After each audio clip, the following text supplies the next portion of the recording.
Меѓутоа најави дека ќе го поддржи одржувањето на маршот кој што ќе се одвива во неговата општина на ОВК.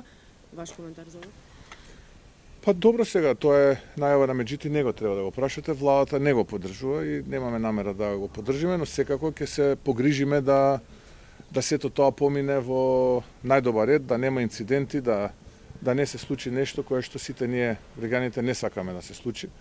Инаку претпоставувам дека таа одлука на Меджити под притисок на организаторите, мислејќи дека ако не го поддржи ќе изгуби политички поени, што мислам дека му е погрешна одлука.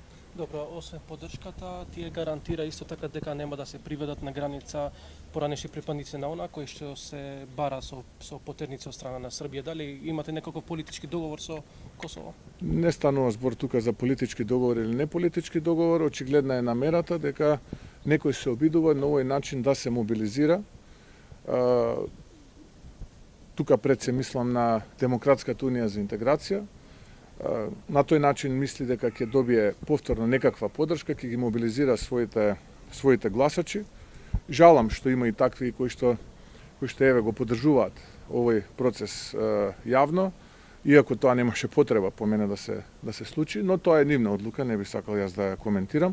Ние како влада ќе сториме се што е во наша моќ од прифаќањето на граница до реализирањето и до завршувањето на овој протестен марш да биде се поминато во најдобар ред. За ова се исто така информирани и нашите стратешки партнери.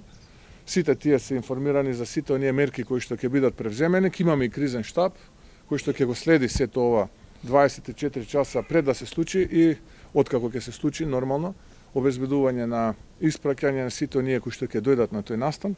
Така што како влада и како држава и како институции ќе ги преземеме сите мерки да не им успее првичната намера да испровоцираат било каква реакција која што може да има негативни консеквенции не само за граѓаните, туку и за регионот.